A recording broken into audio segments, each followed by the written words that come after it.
Gerat lari menuju arah Mado. Sampai di Mado, dokter sendiri dihadang, kemudian dipukuli dengan besi, kemudian digiring ke jurang dan langsung ditendang ke arah jurang. Pada pukul 9 lewat sekitar 11 menit, mereka bergerak lagi menuju ke barak yang kedua yang dipimpin langsung oleh saya sendiri sebagai ketua tim. Di situ kami ada 6 orang. Saya sendiri sebagai ketua tim, Paman Selo, Paman Emmanuel Abi, Paman Patra, Suster Christine, Suster Anti dan juga Suster Ella yang sudah menjadi almarhum. Pada saat itu juga mereka melakukan hal yang sama, menghancurkan kaca-kaca jendela dan juga memukul pintu-pintu, berusaha untuk masuk ke dalam untuk menyerang kami. Mereka juga menyiram bensin di sekitar barak medis dan juga mulai membakarnya. Saat pembakaran terjadi, yang ada di dalam puskesmas hanya tersisa saya, Paman Patra dan juga ketiga suster itu. Paman Eman saat itu berada di dalam puskesmas karena sedang buang air besar. Pada saat itu sedang terjadi pembakaran, saya sendiri meminta untuk ketiga teman putri saya atau suster untuk kami segera keluar dari dalam barak itu. Tetapi karena mereka perempuan tidak bisa mengantisipasi situasi, sehingga mereka memilih lebih tenang di dalam barak itu.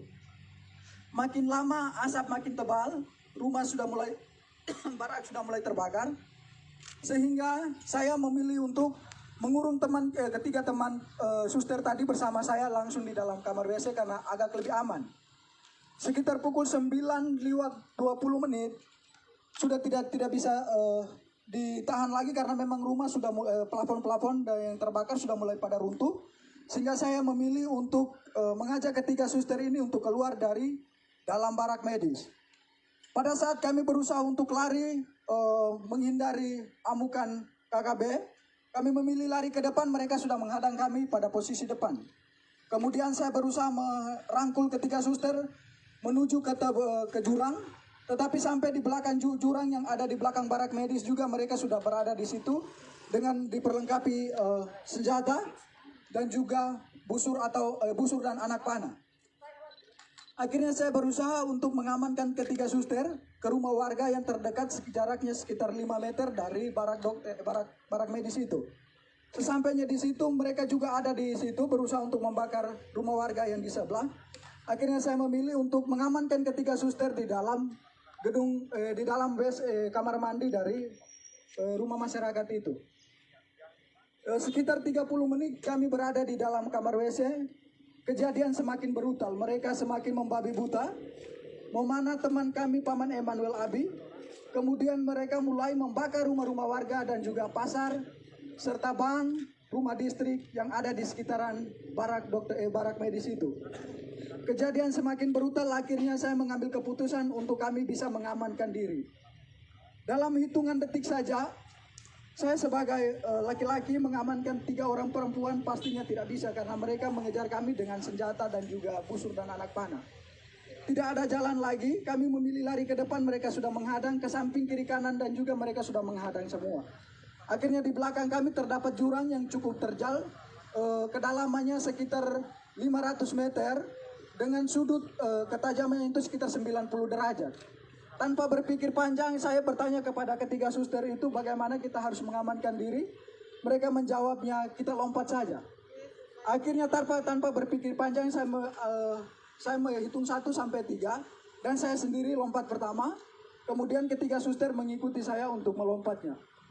Sesampainya di bawah kami pikir bahwa kami sudah aman dari kejaran mereka, tetapi mereka tetap mengikuti kami ke bawah. Sampai ke bawah saya sendiri tersangkut di akar pohon. Kemudian ketiga suster yang lainnya, yang satunya Suster Chris tersangkut di pohon juga. Suster Ella tersangkut di antara semak-semak. Kemudian Suster Anti, dia melompat jaraknya sekitar 150 meter ke kedalaman jurang ini gitu. Dan dia juga tersangkut di semak-semak. Mereka terus mengikut kami ke bawah, kemudian mendapati Suster Anti di bawah. Kemudian mereka naik, dapat lagi Suster Ella yang sekarang sudah ada di almarhum. Kemudian mereka dapat lagi Suster Chris. Saya sendiri mereka tidak dapat karena saya sembunyi di antara tebing dan juga akar-akar. Kemudian mereka mengumpulkan ketiga suster ini. Kemudian mereka semakin membabi buta. Mereka mulai menelanjangi suster dengan tidak membuka pakainya secara sopan, tetapi mereka menelanjangi dia dengan parang tajam atau parang. Langsung dipotong saja pakaian mereka, mulai dibuka dari baju sampai celana dalam semuanya. Mereka tiga ditelanjangi, kemudian mulai dianiaya secara tidak manusiawi. Paha mereka ditikam, muka mereka ditonjok, kemudian minta maaf tetapi kemaluan mereka ditikam juga dengan parah. Kejadian semakin brutal karena jumlah mereka semakin banyak. Akhirnya suster-suster ini tidak berdaya lagi. Mereka semakin lemah, akhirnya mereka pingsan. Dalam keadaan pingsan mereka dipikir bahwa mereka sudah meninggal, sehingga terpaksa mereka didorong lagi ke dalam jurang yang lebih dalam. Kedalaman jurang itu sekitar 300 sampai 400 meter. Suster Christine yang didorong pertama, kemudian Suster Anti dan juga Suster Almarhum atau Suster Ella. Sesampainya dibawa ke dalaman jurang itu, Suster Anti langsung pingsan, dalam keadaan pingsan tidak sadarkan diri. Suster Chris masih sempat dari pingsannya bisa sadar. Suster Ella juga dari pingsannya bisa sadar kembali. Akan tetapi dalam keadaan itu mereka tetap ikut ke bawah. Kemudian Suster Anti dan Suster Chris masih bisa bertahan untuk memilih untuk menghindar dari mereka dengan menyembunyi di semak-semak. Suster Ella yang sudah tidak, walaupun dalam keadaan sadar tetapi sudah tidak berdaya, nyangkutnya di pohon sehingga mereka ikut ke bawah lalu membunuhnya secara babi buta dengan menikam di bagian perut-perutnya dan juga kemungkinan mulutnya dibelah. Sehingga Suster Almarhum dinyatakan meninggal pada saat itu. Kemudian teman-teman yang lain dari barak dokter, Paman Lukas dan juga Paman Siti, Suster Siti, mereka langsung bergegas menuju ke mengamankan diri di Koramil dengan pengamanan para TNI yang ada di tempat itu.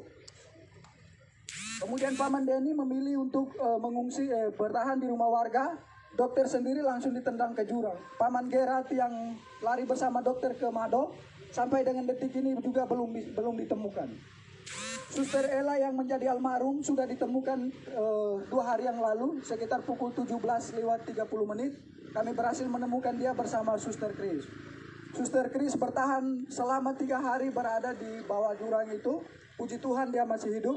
Yang meninggal hanya Suster Ella. Dia sudah ditemukan dalam keadaan tidak bernyawa. Mukanya sudah penuh pada belatung karena dibelah semua. Luka-lukanya sudah pada belatung semua. Dan kemungkinan ini hari ke-5, ke-6-nya. Sehingga mungkin almarhum tinggal tulang atau daging, sisa-sisa dagingnya saja.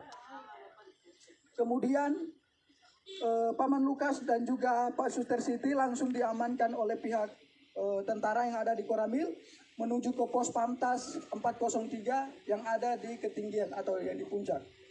Kemudian Paman Denny juga dari rumah warga bergegas menuju ke Koramil mengamankan diri di pos Pamtas bersama dengan pihak dari Koramil juga.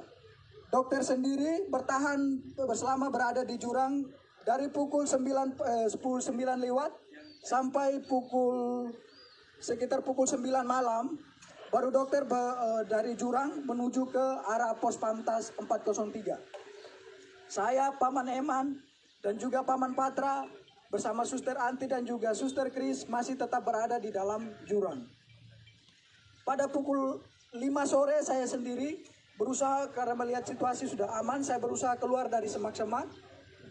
Kemudian berlari menuju ke Koramil.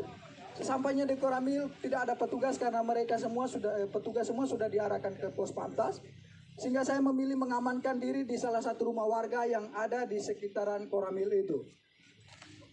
Paman Patra tetap memilih dan juga Paman Eman tetap memilih bertahan di jurang bersama dua suster, tetapi posisinya terpisah. Kemudian pada malam harinya Paman Eman yang terkena busur itu, dia memilih untuk naik pada sekitar pukul 10 malam. Kemudian dia berusaha tidur di bawah kolom rumah warga yang ada di sekitaran jurang itu. Paman Patra tetap bertahan. Kemudian pada pagi harinya sekitar pukul 6, Paman Eman bergegas menuju ke Koramil untuk meminta perlindungan. Begitu juga Paman Patra. Sehingga pada sekitar pukul 7 kami 3 bertemu di Koramil dalam keadaan selamat. Suster Anti dan Suster Kris masih tetap bertahan di jurang. Suster Anti keluar dari jurang sekitar pukul 10 malam dengan kondisi saat itu hujan deras. Dalam keadaan telanjang, dia dari jurang menuju ke Polsek Kiwirok. Sesampainya di Polsek Kiwirok tidak ada petugas karena memang petugas semua sudah pada ngungsi sudah pada diamankan ke pos Pamtas itu. Mereka bertugasnya di situ. Kemudian Suster Anti memilih untuk bertahan di pos, tetapi karena takut dengan situasi, dia berusaha keluar dari pos lalu kembali bersembunyi di semak-semak. Sampai pada sekitar pukul 7 pagi, itu ada kegiatan pembersihan dari pos Pamtas 403, sehingga Suster Anti memilih untuk keluar dari semak-semak karena memang dia juga sudah pada tidak berdaya lagi. Menurut keterangan dari Suster Anti bahwa pada saat itu dia sudah pada siap untuk pasrah, untuk mati karena memang sudah tidak sama sekali tidak berdaya, tetapi dia berusaha merangkak pelan-pelan sampai ke pos polsek sehingga berteriak dan meminta pertolongan daripada pihak pos Pamtas. Istirahat dulu. Namanya siapa? Namanya?